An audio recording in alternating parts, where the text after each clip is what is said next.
बोलिए श्री दुर्गे मैया की जय।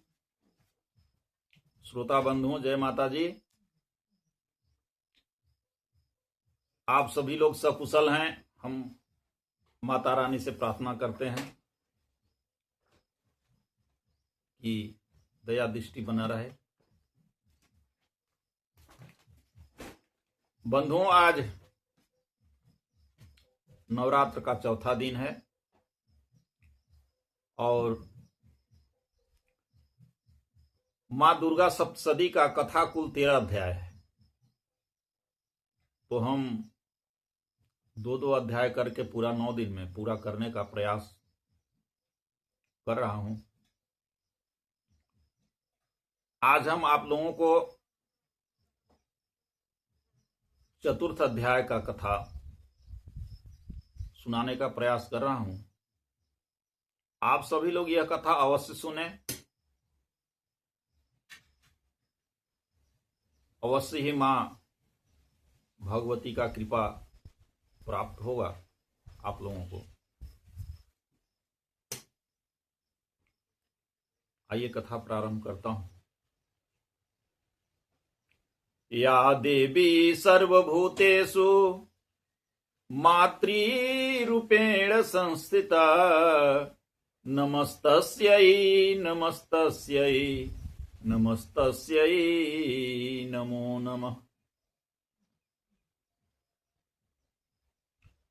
इस अध्याय में इंद्र आदि देवताओं द्वारा देवी की स्तुति की गई है। जब माता ने महिषासुर का वध किया तो सभी देवता लोग आ गए और स्तुति कर रहे हैं। इस कथा में इसी का विस्तार है।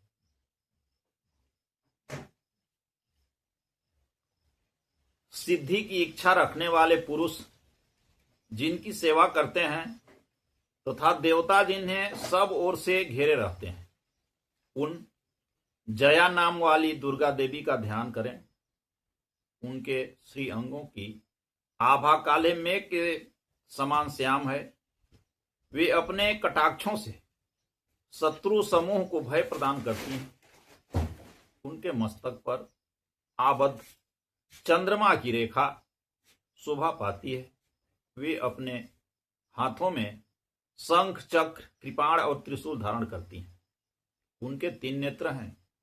वे सिंह के कंधे पर चढ़ी हुई हैं और अपने तेज से तीनों लोकों को परिपूर्ण कर रही हैं।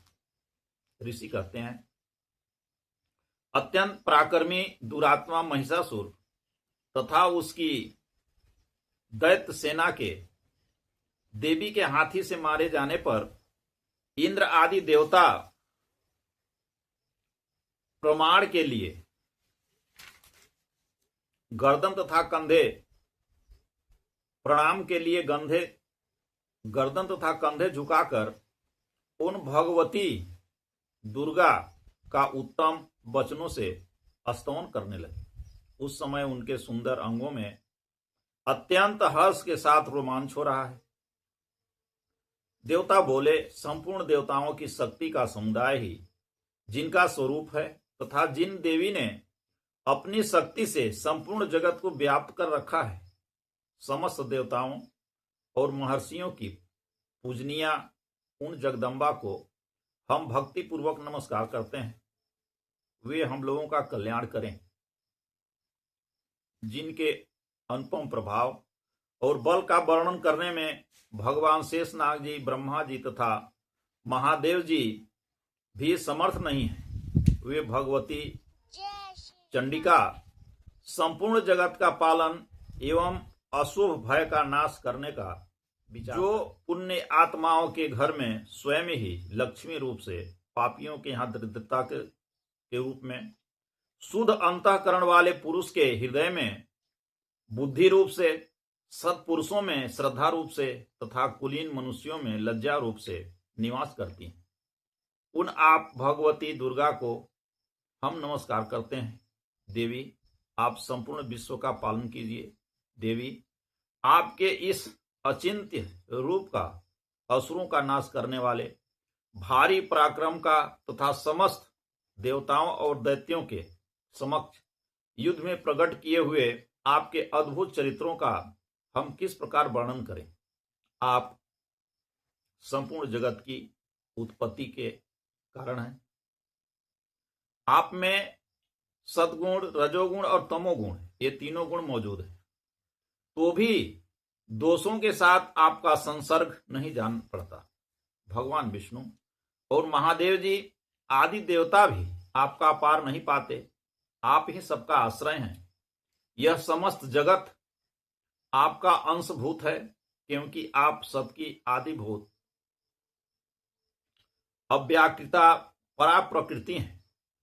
देवी, संपूर्ण यज्ञों में जिसके उच्चारण से सब देवता तृप्ति लाभ करते हैं, वह स्वाहा आप ही हैं।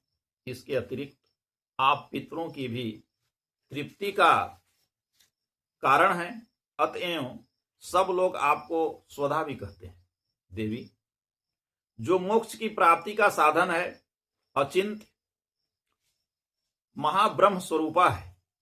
समस्त दोषों से रहित, जितेंद्रिय, तत्व को ही सार वस्तु मानने वाले तथा मोक्ष की अभिलाषा रखने वाले मुनिजन जिसका अभ्यास करते हैं, वह भगवती पराविद्या आप ही हैं। आप शब्द स्वरूपा हैं। अत्यंत निर्मल ऋग्वेद, आयुर्वेद तथा उद्गीत के मनोहर पदों के पाठ से युक्त सामवेद का भी आधार आप ही हैं। आप देवी त्रयी अर्थात तीनों वेद और भगवती 6 ऐश्वर्यों से युक्त हैं। इस विश्व की उत्पत्ति एवं पालन के लिए आप ही वार्ता अर्थात खेती और आजीविका के रूप में प्रकट हुई। आप संपूर्ण जगत की घोर पीड़ा का नाश करने वाली हैं। हे देवी, जिससे समस्त शास्त्रों के सार का ज्ञान होता है, वह मेधा शक्ति आप ही हैं। दुर्गम भवसागर से पार उतारने वाली नौका रूपी दुर्गा देवी भी आप ही हैं। आपकी कहीं भी आसक्ति नहीं है। कैटभ के शत्रु भगवान विष्णु के वक्ष स्थल में एकमात्र निवास करने वाली भगवती लक्ष्मी तथा भगवान चंद्रशेखर द्वारा सम्मानित गौरी देवी भी आप ही हैं। आपका मुख मंद मुस्कुराहट से सुशोभित निर्मल पूर्ण चंद्रमा के बिंब का अनुकरण करने वाला और उत्तम सुवर्ण की मनोहर कांति से कमनीय है। तो भी उसे देखकर महिषासुर को क्रोध हुआ और सहसा उसने उस पर प्रहार कर दिया। यह बड़े आश्चर्य की बात है। देवी, वही मुख जब क्रोध से युक्त होने पर उदय काल के चंद्रमा की भांति लाल और तनी हुई भौहों के कारण विकराल हो उठा, तब उसे देखकर जो महिषासुर के प्राण तुरंत नहीं निकल गए। यह उससे भी बढ़कर आश्चर्य की बात है, क्योंकि क्रोध में भरे हुए यमराज को देखकर भला कौन जीवित रह सकता है। देवी, आप प्रसन्न हो। परमात्म स्वरूपा आपके प्रसन्न होने पर जगत का अभ्युदय होता है और क्रोध में भर जाने पर आप तत्काल ही कितने कुलों का सर्वनाश कर डालती। यह बात अभी अनुभव में आई है, क्योंकि महिषासुर की यह विशाल सेना क्षण भर में आपके कोप से नष्ट हो गई। सदा अभ्युदय प्रदान करने वाली आप जिन पर प्रसन्न होती हैं, वे ही देश में सम्मानित है। उन्हीं को धन और यश की प्राप्ति होती है। उन्हीं का धर्म कभी शिथिल नहीं होता तथा वे ही अपने हिष्ट पुष्ट स्त्री पुत्र और भाइयों के साथ मान सम्मान पाते हैं। देवी, आपकी ही कृपा से पुण्यात्मा पुरुष प्रतिदिन अत्यंत श्रद्धा पूर्वक सदा सब प्रकार के धर्मानुकूल कर्म करता है और उसके प्रभाव से स्वर्गलोक में जाता है। इसलिए आप तीनों लोकों में निश्चय ही मनोवांछित फल देने वाली हैं। मां दुर्गे, आप स्मरण करने पर सब प्राणियों का भय हर लेती हैं। आप स्वस्थ पुरुषों द्वारा चिंतन करने पर उन्हें परम कल्याणमयी बुद्धि प्रदान करती हैं। दुख, दारिद्रता और भय हरने वाली देवी, आपके सिवा दूसरी कौन है जिसका चित्त सबका उपकार करने के लिए सदा ही दयाद्र रहता हो। हे देवी, इन राक्षसों के मारने से संसार को सुख मिले तथा ये राक्षस चिरकाल तक नरक में रहने के लिए भले ही पाप करते रहे हों, इस समय संग्राम में मृत्यु को प्राप्त होकर स्वर्ग लोक में जाएं। निश्चित ही यही सोचकर आप शत्रुओं का वध करती हैं। आप शत्रुओं पर शस्त्रों का प्रहार क्यों करती हैं? समस्त असुरों को दृष्टिपात मात्र से ही भस्म क्यों नहीं कर देती? इसमें एक रहस्य है। ये शत्रु भी हमारे शस्त्रों से पवित्र होकर उत्तम लोकों में जाएं। इस प्रकार उनके प्रति भी आपका विचार अत्यंत उत्तम रहता है। खड्डक के तेज पुंज की भयंकर तेज से तथा आपके त्रिशूल के अग्रभाग की घनीभूत प्रभा से चौंधियाकर जो असुरों की आंखें फूट नहीं गई, उसमें कारण यही था कि वे मनोहर रश्मियों से युक्त चंद्रमा के समान आनंद प्रदान करने वाले आप इस सुंदर मुख का दर्शन करते हैं।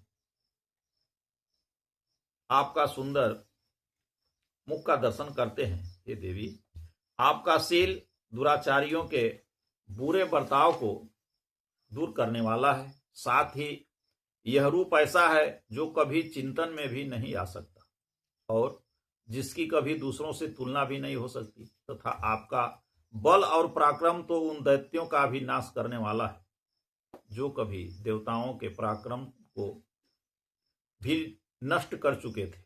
इस प्रकार आपने शत्रुओं पर भी अपनी दया भी प्रकट की है। वरदायिनी देवी, आपके इस पराक्रम की जिसके साथ तुलना हो सकती है तथा शत्रुओं को भय देने वाला एवं अत्यंत मनोहर ऐसा रूप भी आपके सिवा और कहाँ है? हृदय में कृपा और युद्ध में निष्ठुरता, ये दोनों बातें तीनों लोकों के भीतर केवल आप में ही देखी गई है।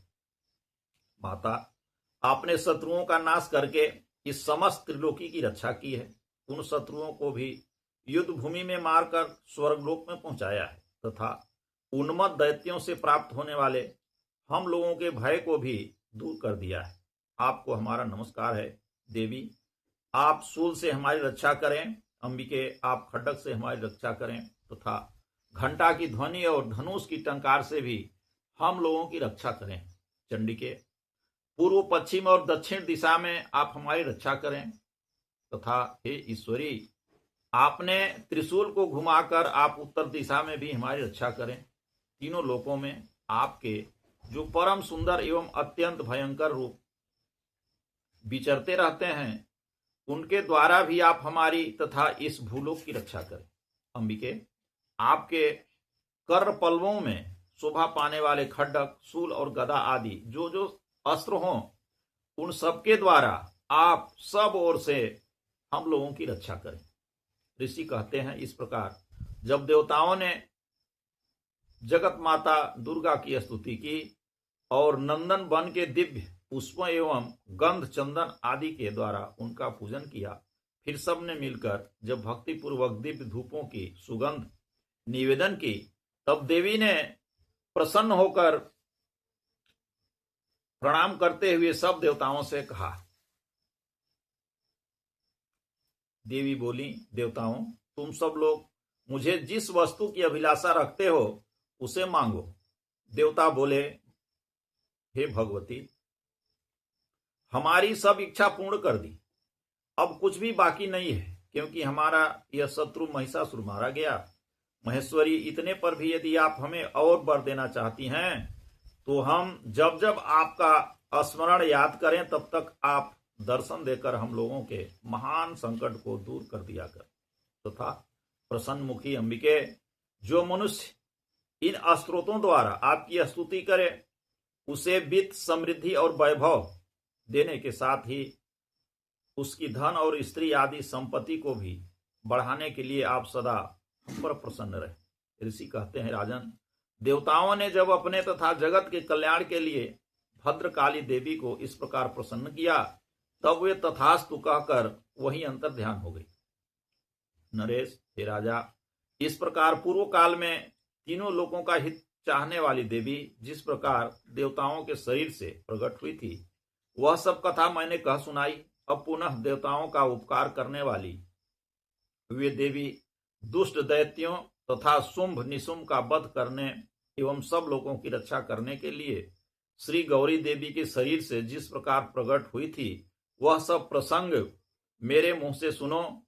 मैं अगले अध्याय में इसका सविस्तार से वर्णन करूंगा। इस प्रकार श्री मार्कंडेय पुराण में सावर्णिक मनवंतर की कथा के अंतर्गत देवी महात्म्य में सक्रादि स्तुति नामक चौथा अध्याय पूरा होता है। बोलिए श्री दुर्गे मैया की जय।